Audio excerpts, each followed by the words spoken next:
پیغمبر سے پوچھا کہ یا رسول اللہ آپ اس دنیا میں کیوں آئے؟ یہ سوال میں 17 ربیع الاول کو کروں گا، جو میں نے اس سال کے چہلم کے بعد والا جو عشرہ میں پڑھ رہا ہوں اس کی پہلی مجلس میں سوال کیا تھا. یہ میں 17 ربیع الاول کو کروں گا، کیونکہ 17 ربیع الاول ہی کو تو رسول یہاں آئے، لیکن وہ تو میں اپنے انداز سے سوال کر کے اپنے انداز سے جواب دوں گا. یہاں یہ پوچھا گیا کہ یا رسول اللہ آپ اس دنیا میں کیوں آئے؟ پیغمبر نے اپنے آنے کے دو مقصد بتائے. کہا میں اس دنیا میں اس لیے آیا ہوں تاکہ بت پرستی کا خاتمہ کروں، اس دنیا میں اس لیے آیا ہوں تاکہ گانے بجانے کا خاتمہ کروں. تو گناہ بت پرستی اور گانا بجانا. بت آئیڈل غالباً انگلش میں کہتے ہیں، آئیڈل بت، اس کا خاتمہ کرنے آنا.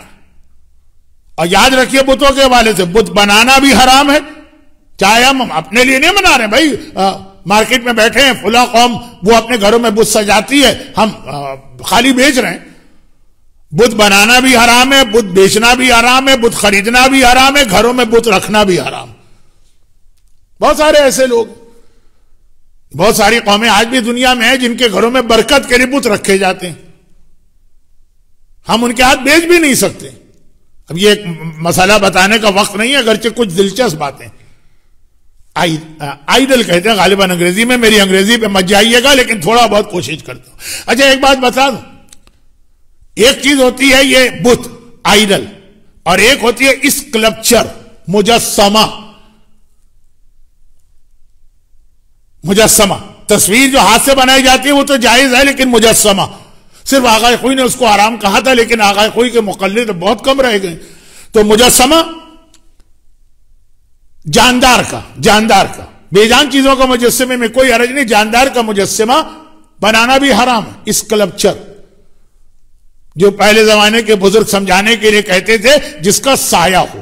تصویر میں اور مجسمے میں فرق، مجسمہ رکھیں گے تو وہی سایہ زمین پہ بنے گا. گھوڑے کا مجسمہ ہے تو گھوڑے کا سایہ، آدمی کا مجسمہ تو خیر مجسمہ بنانا بھی حرام. لیکن مجسمہ بنانا بت پرستی کی طرح نہیں، جو بت عبادت کے لیے بنائے جائیں. بنانا حرام، خریدنا حرام، کسی کے ہاتھ بیچنا حرام، خالی گھر میں رکھنا حرام ڈیکوریشن کے لیے. مجسمہ بنانا حرام ہے، البتہ خریدنا جائز ہے، بیچنا جائز ہے، گھر میں رکھنا جائز ہے کراہیت کے ساتھ. یہ ایک فرق ہے. اچھا یہاں چھوٹی سی بات، بہت چھوٹی سی بات. مجسمہ حرام بنانا. بچوں کا ایک کھیل آتا ہے لیگو، شاید میں صحیح پڑھ رہا ہوں، LEGO لیگو.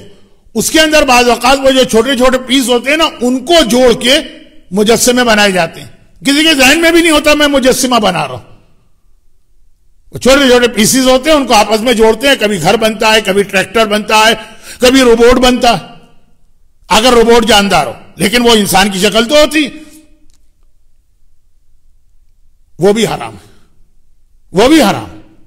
جبکہ واقعاً میں نے جتنے لوگوں سے پوچھا جن کو پتا بھی تھا کہ مجسمہ بنانا حرام، وہ بناتے نہیں ہیں مجسمہ، ان کے گھروں میں ہوتے ہیں ڈیکوریشن پیس کے لیے، وہ تو چلے وہ جائز. لیکن لیگو کے اندر بہت سے لوگ انوالو. وہ کیا ہوتا ہے، وہ 4 5 10 15 جو پیس ہیں 40 50 وہ آپ نے جوڑ کے ایک آدمی کی شکل بنائی، جانور کی شکل بنائی، یہ بھی حرام. یہ آ گیا مجسمے، یہ بت نہیں مجسمہ، یہ بھی حرام. بات میری کیا ہو رہی تھی، بہت سے حرام ہم اس طرح کرتے ہیں کہ جان بوجھ کے نہیں کرتے. اچھا ایک فرق ہے یہاں پہ، ایک بات یاد رکھیے گا، اگر نابالغ بچے کو آپ نے دیا ہے وہ بنا رہا ہے تو جائز. رفع عن امتی اتساع پیغمبر کی ایک حدیث ہے، یہ مکمل 17 ربیع الاول کو ہوگی، آج وقت نہیں. اللہ نے میری امت کو 9 چیزوں میں معافی دے دی، اس میں ایک ہے نابالغ کو گناہوں میں معافی. تو وہ اگر بنا رہے تو ٹھیک، یا آپ خرید کے اس کو دے رہے ہیں تو ٹھیک ہے اس کو.